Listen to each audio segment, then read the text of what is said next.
All right, what's going on? Welcome back. It's another exciting episode of Games Table Talk, and we're coming to you live from Richmond, Virginia. It's Nightmare Weekend, so you already know we're having some nightmare, spooky, scary fun.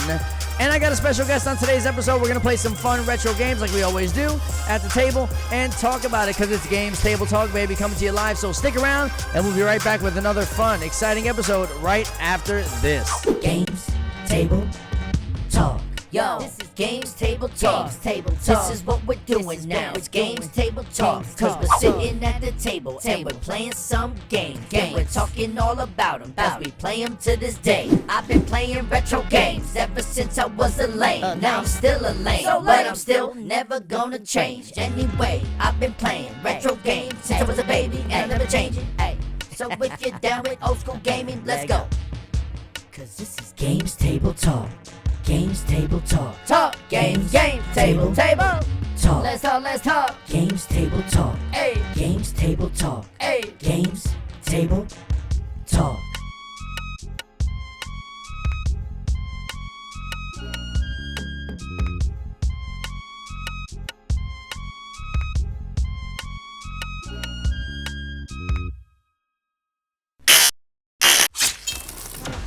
Oh, yeah. What's up, everybody? Welcome. This is Elgin David, of course, coming to you live from the greatest games table in the galaxy. And once again, I'm blessed to be coming to you live from the Galaxy Gaming stage right here in Richmond, Virginia. It is Nightmare Weekend. We're having a great time. This is a horror convention, so you already know we got some of the best, biggest stars in horror, film, TV, movies, gaming. And it's been an amazing weekend here. But of course now, coming to you live, bringing you an episode of my channel on my YouTube. And if you don't already, make sure you like, share, comment, and subscribe to the channel and help support what I do here. Of course, like always, got to give a shout out to my subs. Thank you guys so much for subbing to the channel. We're just about to get to 200 subscribers. I know it doesn't sound like a lot, but I'm building the channel organically, doing it step by step. And yeah, I'm super excited about the growth so far. So please, if you want to be part of the squad, just go ahead and sub to the channel. We love you. All right, so thank you all the subs. Now, we got another fun episode coming to you again, and I got a very special guest, a good friend of mine. I'm going to introduce to you in a second. We're going to play some games, we're going to talk, and we're going to have some fun, because that's what this is all about. Always make time for your boys. All right, so let me introduce to you one of my very good homeboys, a very funny stand-up comedian. Give it up for the one and only... It's Tyler Wood! Hey, thank you, Chuck. Thank you, the rest of the audience. Oh my God, it is a packed house. It's standing room only. Yeah, we had to get security down from downstairs to keep all the people off the stage while we're trying to do this. For sure, man. Well, thank you so much for joining me, being a part of the show. How's your weekend been? Because you also moderate panels as well, and you travel around with the con circuit. So what's the weekend been like for you so far? It's been pretty mellow. I've been having a good time. I'm trying to think of my highlights from the weekend. I did a pretty fun cryptid showdown yesterday. We did a fun Comedy and Dice live recording. That is a D&D podcast me and some friends are starting. So that was Friday. That was a lot of fun, and be on the lookout for that on all platforms that house podcasts. Awesome, man. So so not only do you do D&D, you do stand-up comedy. You've been a stand-up comic for how long now, Tyler? About 12 years, coming up on 12 years. And you're based out of North Carolina? Raleigh, North Carolina, yep. Started in Wilmington, but that's a whole other... It's a fine little town in North Carolina also, but right. Raleigh, that's where I think the best comedy in North Carolina is happening. Nice. And you're kind of like, I would say, at the center of the hub of North Carolina comedy. I see your name all over the place. You're hosting and running different shows. Talk about some of the shows that you do run, because I think there's one in particular that I'm super interested in. It's like the First Jokes, or what is that thing called? Oh, yeah. So I produce a lot of shows in Raleigh. One of them is Comedy and Dice. That's the D&D podcast that we were talking about. We also do live shows. I also do one called Hot Shots, where people go up, do 5 minutes, and then they eat ghost pepper hot sauce. And then they try to do another 5 minutes. Man, I produce a lot of shows. There's a 420 show, April 20th, and then there's 51st Jokes. That's actually an idea that a guy in New York had, and I kind of lease it from him, where we get 50 of North Carolina's best comedians. They come in, and this is towards the beginning of the year, like January 1st, 2nd, 3rd. and they tell everybody the first joke that they've written in the new year, and you don't get to refine it. You don't take it to any other open mics. You just come out, and everybody does their first joke here. If it's good, it's good. If it bombs, it bombs. And yeah, it's just a fun time, good place for community. And man, it's hard to find 50 good comedians. Yeah, I can imagine. And of course, the vulnerability of going out there and telling a joke you've never told before, your first joke of the year. But it has to be kind of cool in the sense of a community of comics who can help each other. It's almost like a writer's meeting in a sense. You can help each other punch up each other's jokes. Mm-hmm. And you never know, that one joke could become like your best joke, maybe even your closer, with the proper vetting and growth of the joke. Yeah. It's a really cool concept for a show. What's the main comedy club that is in North Carolina that you usually at? It starts with a G? Yeah, the one that I'm at most of the time is Good Nights. Good Nights Comedy Club. It's been around since the 80s, but now it's owned by the Helium Group, which is great. I can't recommend it enough. Please give me more work. Yeah, for sure, man. You're definitely an advocate for stand-up comedy, for, again, building your community. Got to give you a lot of props for that. You're like a homegrown joke machine. I try to be. Yeah, man, and you got a hub of comics that you travel around with quite frequently. Shane, Grant Janik. What's it like having that kind of, I would say, like a squad of comics that you guys can like work together? Do you guys work together like as a writing troupe too, punching up each other's bits and whatnot? Mm-hmm. Well, we sometimes at GalaxyCon we'll also do these character roasts, and I work closely with Grant to write those, and we'll have other people punch them up. But those guys plus Shane Smith. So we have Shane Smith, Josh Rosenstein, Grant Janik. The four of us, since we gel so well together and we travel and we do stuff together so much, those are the three guys I'm doing the D&D podcast with. So when you find someone that you're able to work with really well and you're able to collaborate on things and you're proud of the outcome, it's important, I think, to like not latch on. That has like a nefarious tone to it. Yeah. But you just surround yourself with people that you want to be surrounded by, people that you want to work with, and those are my guys at the moment. We'll see if anything goes wrong. Right. We'll see if the faction breaks up. Right now, you're the four horsemen of the apocalypse. That's true. I think I prefer evolution. Okay. Yeah, that's a little bit more of my generation. So who do you think I am of evolution? I don't know. Who do you think you are? Oh, man. I'm fine with either Triple H or Ric Flair. Okay. Woo! Shane's older than me, though. I might have to give him Ric Flair. You might have to give him Ric Flair. Speaking about wrestling, I mean, one of the fun things that we have in common as well is that we both do commentary for FSCW, which is Fantasy Super Cosplay Wrestling. Mm-hmm. You're a longtime wrestling fan. Obviously, you're a co-host of the 10 Bell Pod. Yep. A mark, if you will. Say again? A mark, if you will. I'm a mark. But, we both get to do commentary for wrestling. We got to do a fun panel yesterday where we did commentary off of a video game run, CPU-driven Royal Rumble, with all horror characters. Yep. I thought that was absolutely fun. Yeah, man. And hilarious. What is it about doing commentary that draws you to it as a wrestling fan? Well, as a wrestling fan in now my 30s, time has come and gone. I'm not going to be getting in the ring. So unless something goes horribly wrong, I have been, Ref Sean did threaten that would happen in Miami, so we got to see what's going to happen. Right. But I love professional wrestling. I've always wanted to be a part of it in some way, but I've given it the proper respect and boundaries that it deserves if you don't want to go through the trouble of being trained. But I'm lucky enough that FSCW has invited me on as a part of the commentary team, and it's really like a family, and I felt like I've been welcomed in. Everybody's been wonderful, and I come in, I try not to bother the wrestlers, and I get to enjoy the wrestling from the best seat in the house. It is really the best seat in the house. It is. And we kind of get the opportunity to punch up the show in the same way that we would punch up a joke. We are punching it up, making it more lively, and really, I think, feeding so much energy and excitement into the show. And again, it's so fun just to be a part of it. And I'm so happy that you're here to be a part of my show, which is Games Table Talk. And like I said, we play retro games. I know that you say a lot of these games maybe are... I might be, they might be a little before my time. A little before your time, but Despite my salt and pepper beard, I was only born in 1994.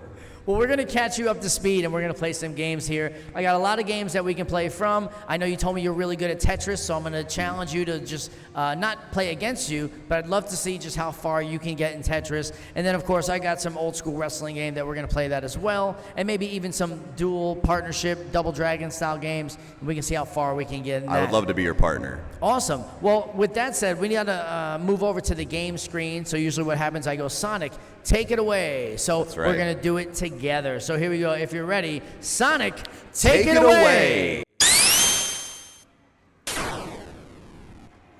All right. So here we go. We got the game screen all ready to go. And again, I think we're going to start off with that Tetris run. I'm going to let you run Tetris. All right. And we're going to see how far you can get. I'm going to give you my controller here.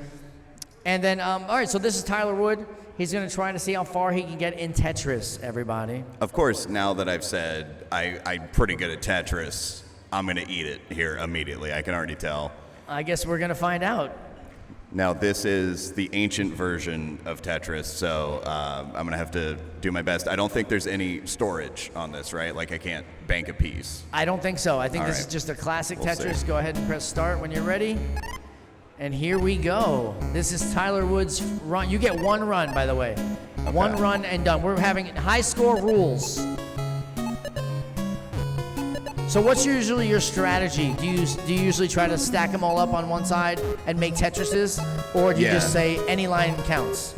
No, I definitely have, I would say, a little bit of a plan. I try to build up a well on one side if I can. I'm nowhere near Tetris World Championships levels of good, but, on a random Tuesday night, you can catch me playing Tetris Effect on my Xbox, and that is that's how I like to relax sometimes. Well, you used to play a Tetris. You used to do a panel where you had people come and play this crazy version of Tetris that I've never seen before, with like fire and explosions, electricity. What is that Tetris called?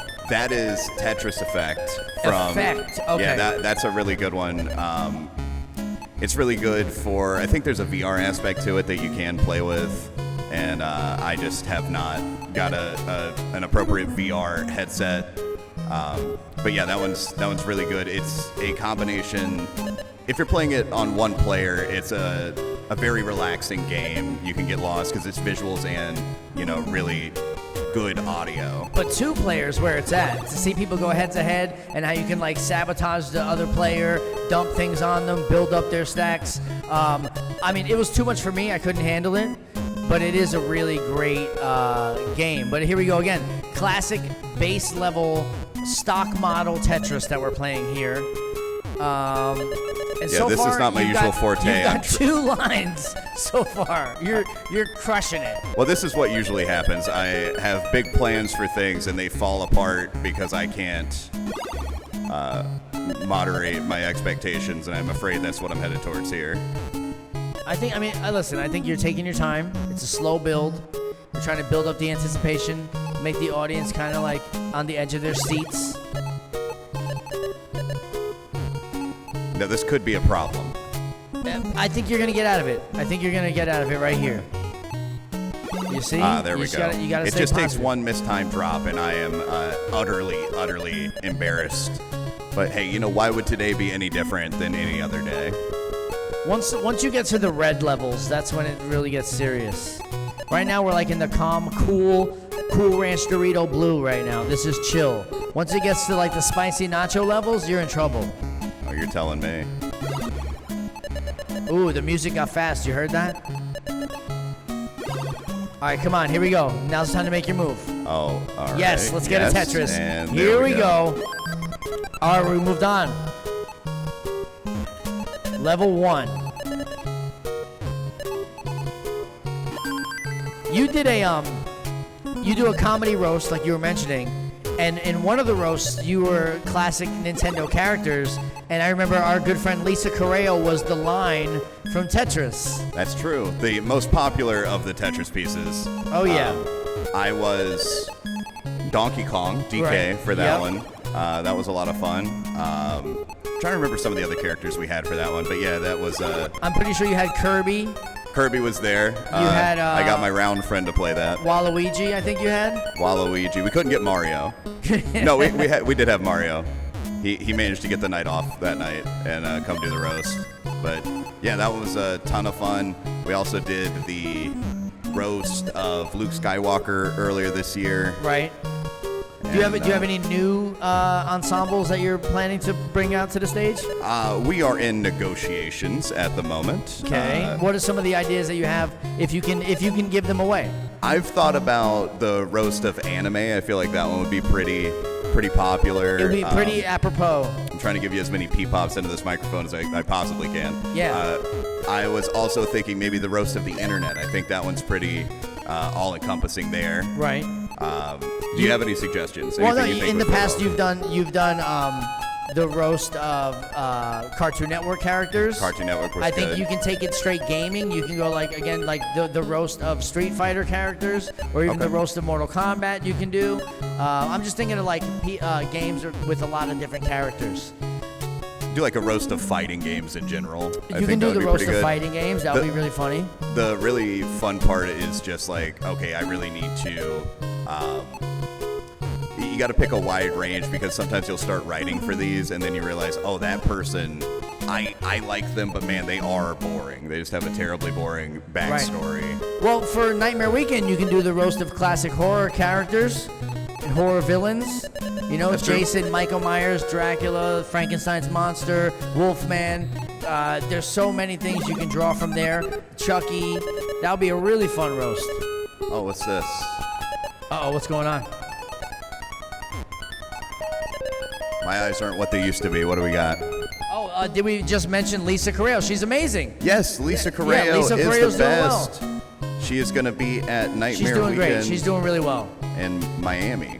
Yeah, actually, Lisa, she recently did a hike across the Grand Canyon. She did, and she was telling me she, I think, had a case of strep throat that she did didn't know about until she was partway through the hike. Wow, I did Yeah. not know that. And then she got to the end Lisa's of it. a warrior. She is. She has really. She's been exercising a lot lately, and that's just admirable for me. I see somebody doing that, I'm like, I could never. Yeah. All right. Yeah, since we've been talking, I've had some incidents on the Tetris board here.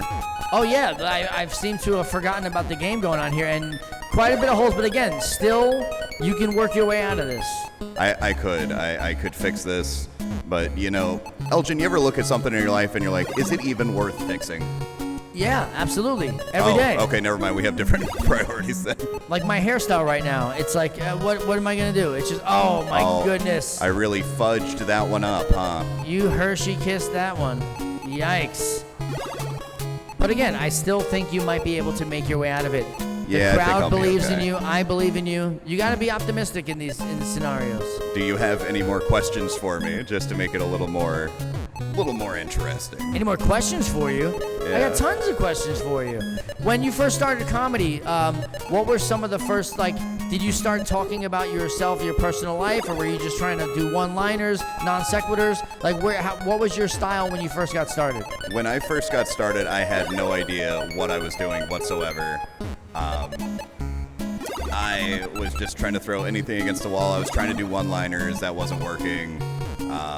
And then eventually I just started talking about myself, and that was the most easy to talk about. So I was able to work a little bit. The work became a little easier once I figured out I could just talk about myself. Well, they say, self-deprivation is the cornerstone of comedy. And I think, telling stories about yourself is easier because you can relate to it better and it comes across more earnest and more genuine. Rather than trying to create a character. But a lot of people have success with creating characters, coming up with these wacky off-the-wall people, Andy Kaufman, Pee Wee Herman, they're obviously playing a role, but it comes across so well. And then there's other people who just do an off-the-wall character and you don't know how it worked out, like Bobcat Goldthwait. That guy was wild back in the day. I mean, now he does stand-up, and he's really legit funny, writing jokes and being like a normal person. But back in the day, he was just like people. Oh, you laughed took his at that. material? Oh yeah, I borrowed it just for this moment. No, I mean, that sounds just like your whole persona. Right? He stole it from me. How do you describe your comedy? Me, honestly, I want people to laugh at me with me. So I just literally talk about like scenarios of my real life, making fun of myself, talking about like the issues that I face on an everyday basis from my short point of view. Mm-hmm. You know, I want people to understand what it's like to be someone of my height, but also some of the advantages that come along with being short. You know? It's so great that you are a short king, if you prefer that term, and you're one of the ones that you're honestly not that bothered by it. It's just it's part of your life, and you don't let that define you. No, I embrace it. I think it's awesome. It's something. It's part of me that makes me unique, and everybody's different. And I think it's important for people to find what that is, and like I said, steer into it. Absolutely. Speaking about steering into it, you are steering into 62 lines here, and look, this is the level I was telling you. When the bricks start turning red, it starts getting a little dicey. Oh, I think that was... and that was it at 62 lines. Tyler. Hey, not bad. I'll take it. No, that was a fun run of Tetris. I'm very proud of that run, actually. Nice work.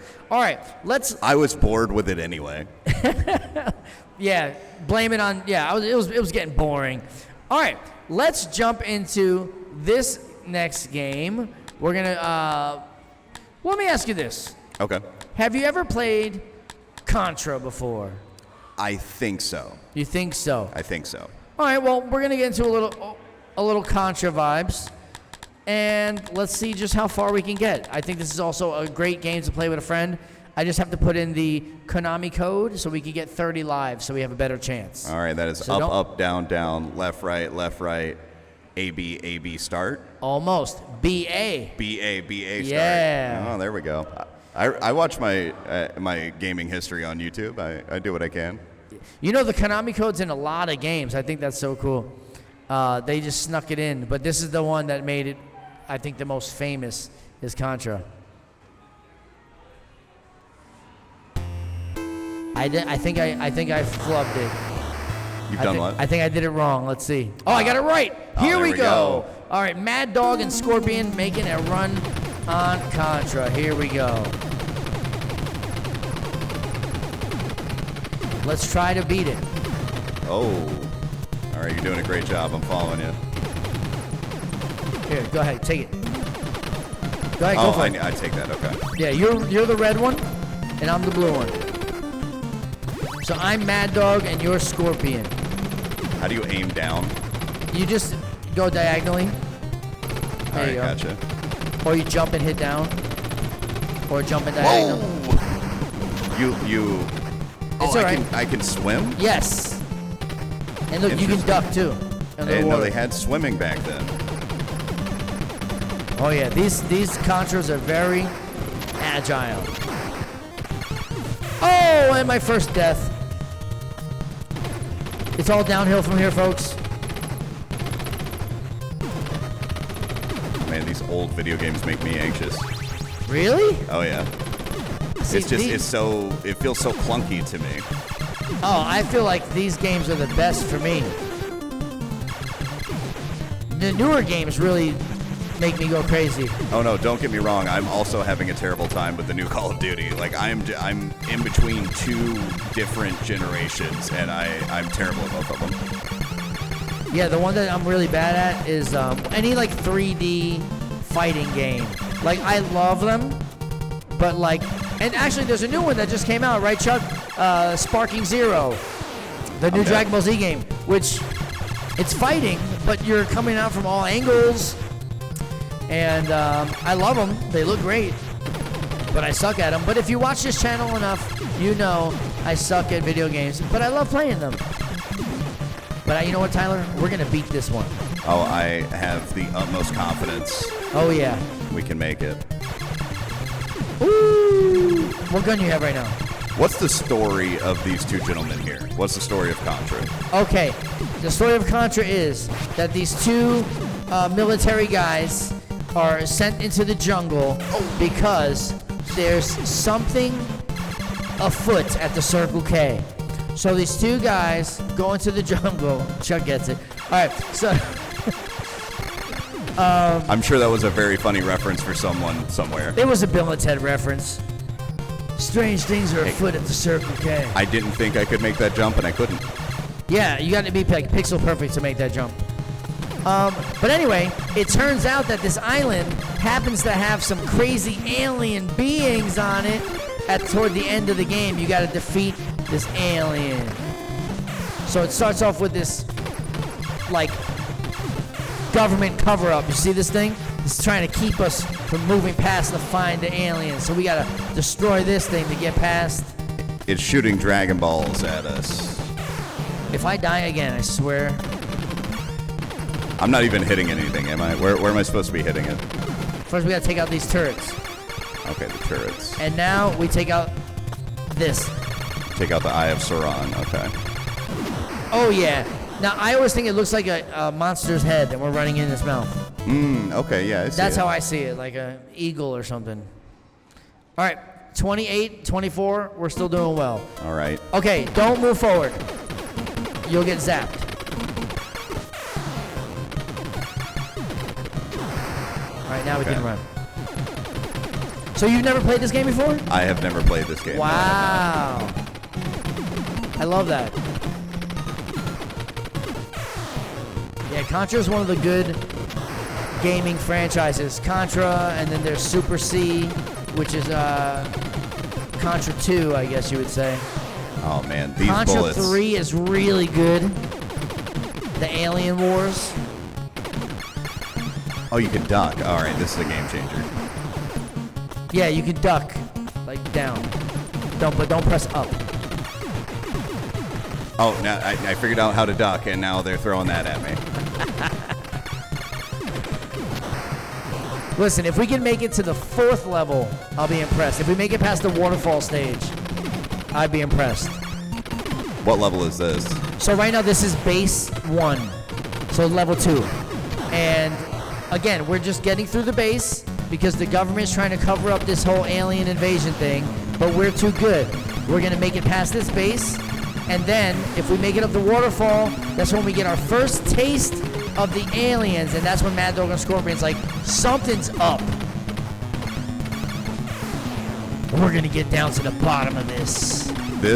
The game mechanics on this are definitely of a different age. Well, yeah, but if you've never played it before, then I can understand why it's difficult. How do you duck? Well, you don't want to duck now. Oh, okay. It's a new goal for me. I'm just gonna let you kill everything. I don't want to die. I died. Oh, I always call those the onion rings, the blue onion rings. They look good. Hey, we did it.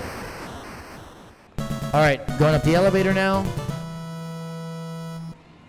You're doing great on time. We're doing great. All right, here we go. We make our way up the waterfall, and again, we get our first taste of the alien invasion. I've died about 20 times. Yeah, just about. I think I can make it to 20 this time. It's not over until it's over, Tyler. Nice. Thanks, Right. I won't be using it. I'm afraid to die. All right, so obviously we're going up, so we have to make sure we don't leave the other person behind, because as it scrolls up, they will get left behind. I ate that bullet. All right, here we go. And as I just say it, Tyler leaves me behind. Listen, so keep jumping. One of us has to die. You're right. Keep jumping. Oh, and I jumped into the fire. I forgot I am not fireproof. Jeez, amateur hour over here. You would think I've never played this before. But then again, Games Table Talk is all about the love of games, not the skill involved. However, we're making pretty good headway here on this waterfall board.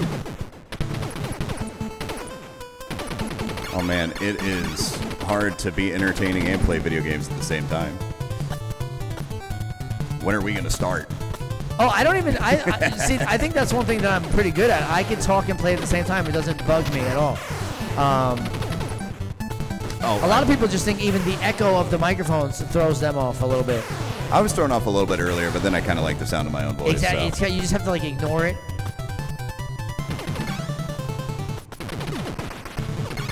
All right. I just got shot by. Did you jump off the ledge? I'm trying to aim at this thing and I can't do it. Well, I got it. I got it for you. I can shoot up from underneath, maybe. I want to kill. There we go. I got something. All right, let's go. Let's go. We are almost at the top where we get our first taste of the alien. I ran right into that turret. That was great.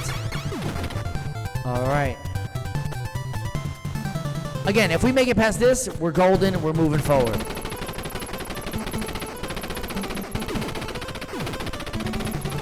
All right, here we go. You ready to see what this alien looks like? Oh, yeah. This 1980s 8-bit alien? What has the government been hiding from us? Oh, I have 1 life left. Okay. We can make it. Wow. This is your last life. Here we go. Show us the alien! Oh, it's been revealed! And you have to shoot the red thing on his arms. Oh, no. I don't know why I didn't think we'd have to fight this thing.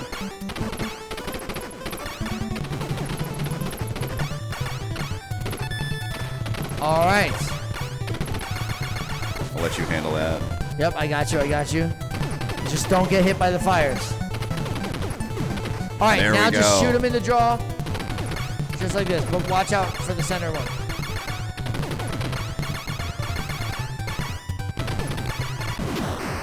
And you got a life. There we go. Tyler Wood makes it past the waterfall and the alien, everybody. What do you say we play another game? Sure. Yeah, That was absolutely. I mean, fun, I'm winning but- this one, but if you want to quit, that's fine. Yeah, I'm a quitter. I want to play some other games because I have this wrestling game. We have yet to find out how to get on top of the turnbuckle. Okay. And maybe you know how to do it. I don't know. Let's see. I have played a lot of wrestling video games in my day. Listen, if you thought some of the graphics on the games that you've played has been bad, this is top tier bad. But this was the best they had back then. Look at Hulkster. Have you played WWF Pinball? No. It's pretty good. They I go to MagFest every year just as a fan going and hanging out, and they have free pinball games there, and they have the WWF one. It's pretty cool. You can get lost in some pinball games if they're free to play. WWF Pinball sounds awesome. Yeah, it's pretty good. All right, as always, Games Table Talk. And here we go. You can put in whatever you want. Okay.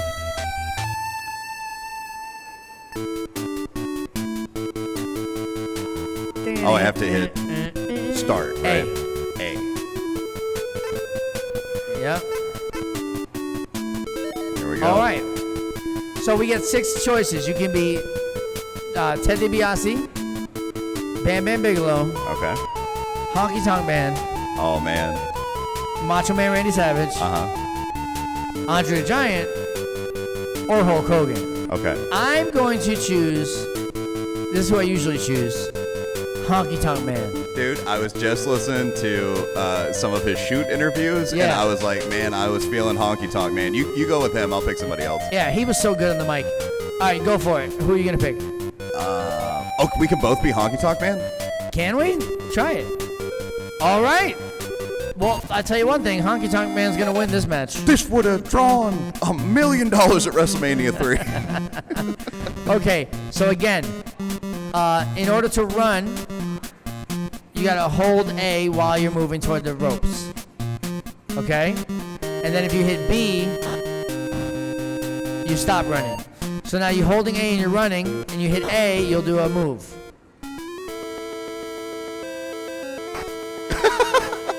They look pretty good, right? Yeah, this is interesting. Where's my guitar? I want to shake, rattle, and roll your brains out of your head. Are you supposed to be able to get on the turnbuckle? Honestly, I remember, maybe it's like, what's it called, the Mandela effect? Yeah. But I remember as a kid being able to go up on a turnbuckle. I don't know if you have to have like... Here, let's just beat the crap out of each other real fast so Okay. we can see. Maybe you have to have low health. Here, let's just see who could die first. Let's beat the crap out of each other. Come on. Come on, Honky Tonk Man. What's your favorite Honky Tonk Man quote? His favorite... I mean, come on. His classic Elvis look is the best.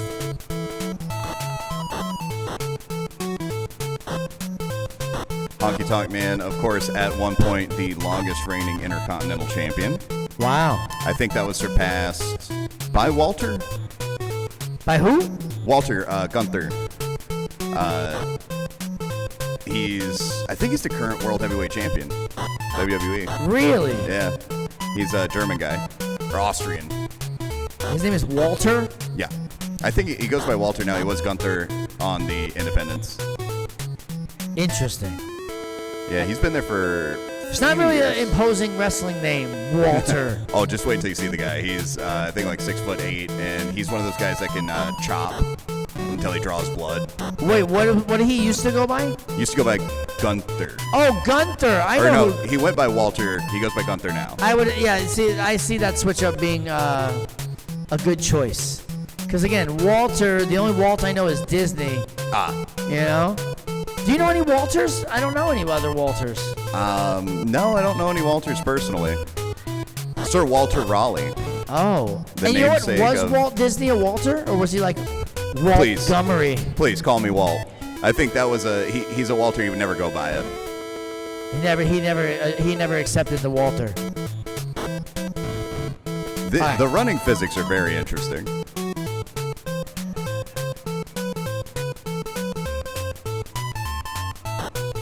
And people, how much did this go for? When it was I at retail? believe games back then used to be like $40, right? Maybe. NES games? I don't think you could get an NES game for 20. Oh, you knocked a guitar out. Oh, a guitar! You saw that? What is it? What happens if you get that? Oh, let me get it. Oh, I got so excited when I saw the guitar, I just did a running knee.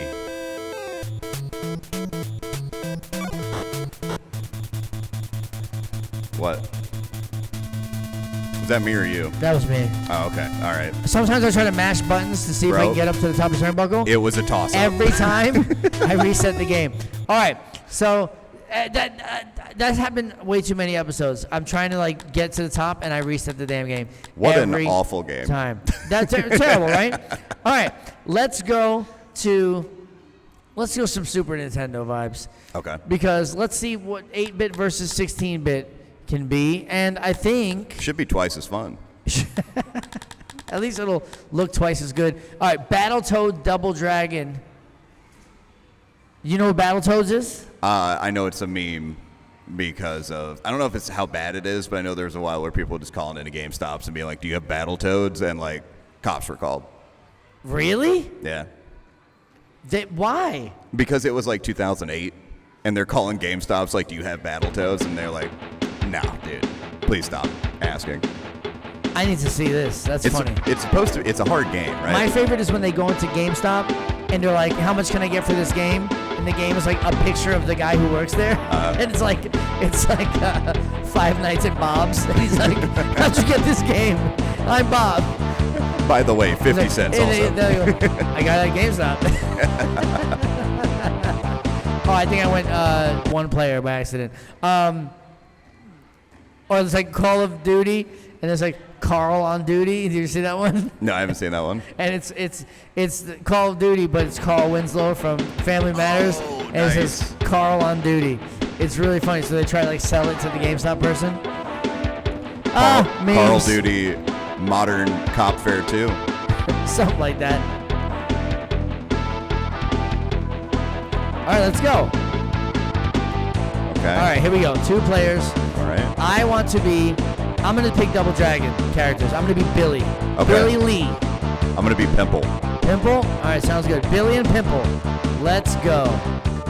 Do I need to hit start or something? Probably. There we go.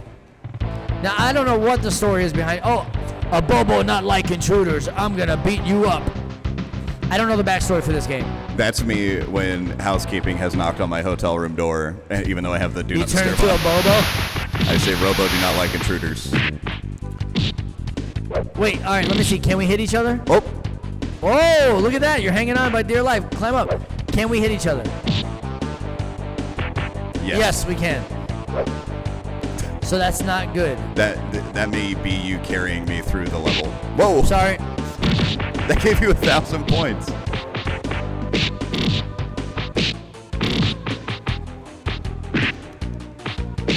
Nice. Sorry. It's okay. I picked. There's a version where you can't hit each other, but I never know the difference. It's like version A, version B, and they let you choose, but I never get it right.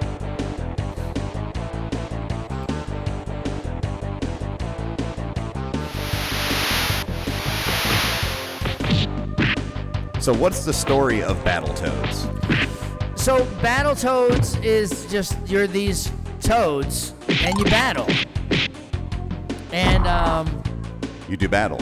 and you're these. But Battletoads is one of those games that is notoriously difficult, especially like if you can even make it past this. You're like going down a well kind of vibe. Mm-hmm. The next stage after that, there's like this jet ski level that is like a million times next level difficult. It's so hard to get past. But anyway, Battletoads is a fun beat 'em up game that's just cool. It's fun, but I don't know the backstory behind it. And again, the replay value is insane because you want to do well. So it's one of those things you have to keep trying and learning, memorizing the game. That's what I like about old school games. You have to actually play them and learn how to do it. How do you pick people up? Dude, I'm doing it by accident. I don't even know. But that might be a Billy Lee move. And Pimple might have his own moves. I'm wondering when you're going to figure out I haven't hit you accidentally since the start of the level. I'm just trying to avoid you at all costs so you don't hit me. I'm a lean, mean frogging machine. I don't know what to tell you. Yeah, I think you're frog brothers, right? They're named Pimple, Zitz, and Rash. Is this trying to capitalize on the popularity of TMNT? I think so. And also trying to Fighter. cross-promote with either Oxy or Noxzema back in the day. You take this guy. He's really giving me the business. You got it. Oh, sorry. Forward, and then punch. You can do a move. What are these beads of nefarious nature? I don't know, but this is very similar to the Freddy hand in Nightmare on Elm Street, the video game. The very first boss that you fight is like a hand with beads. Oh, sorry. Hey. Discovery Zone exploded. It's like Mardi Gras in here. You remember a place called Discovery Zone? I can't say that I do. It was like an indoor playground for kids and notoriously known for its ball pits. But this was before like the great ball pit scare of the mid-90s where everybody thought that they were like putting hypodermic needles in the ball pits. So then like all the DZs went out of business. Oh, that's where I found mine. I was watching. Do you watch Defunctland at all? Yes, I love Defunctland. They just put one out about kid cities. Did you ever go to a kid city back in the day? I did. Wanadu City was really big in Florida, but that was Wanadu City. Wanadu City is a big part of this, yeah. Yeah, it was like that's what made them their downfall because it started off as like the City of Children, and then the people who made City of Children they broke off, and the one guy who left them started his own thing, Wanadu City, and that ended up like going out of business. There was some legal stuff. I'm about halfway through it, but the big takeaway that I saw was they were like, I mean, you can trace back kids behaving like adults in like this playground type of way back to like the 60s. Yeah. So when they sued, one of them sued the other one on intellectual property rights or something like that. They're like, I mean, you took the idea from these kind of. So, but that's a fun watch. I'm only halfway through, but. Dude, I love Defunctland. I think they do great episodes. Real quick, let me just throw it back to this screen right over here. All right. And that was a lot of fun, man. Yeah, absolutely. Definitely learned a lot about you and learned about a lot about your gaming skill. I think we both need to revisit Tetris at some time in the future. Absolutely. And I'd love to have you back on the show. You're an awesome guest. Real quick before you leave, is there anywhere that people can find you online? Where should people go if they want to follow you, follow your comedy? Go ahead and plug yourself. Absolutely. If you want to follow my stuff personally, it's Tyler Wood Comedy, and be on the lookout for my D&D podcast to deal with some friends called Comedy and Dice. We're working on the social medias at the moment, but by the time this comes out, we should have a Facebook page and all that jazz. Instagram also, we're not that old. Sweet. Well, yeah, follow Tyler Wood Comedy. Also, keep a lookout for Comedy and Dice. Dude, you've been an amazing guest. Thank you so much for taking part in Games Table Talk. All right, so with that said, want to really quickly thank everybody out there for watching the show. We really appreciate you. Again, thanks for supporting the channel, helping me grow this thing, and of course sharing the love for old school video games, win or lose, being good or if you suck. It's all good. It's all about the love of games. Always make time for your boys. Real quick shout out to all my subs. Thank you guys so much again. We appreciate you, and we'll see you again on another exciting, hopefully, episode of Games Table Talk. Special thanks to, of course, Nightmare Weekend. Shout out to Richmond, Virginia. Thanks for having us this weekend. And thanks to the Galaxy Gaming Stage. Shout out to my homie Chuck Lindsay. Appreciate you so much. And we'll see you guys next time. So peace out, everybody. And we'll see you next time. Bye.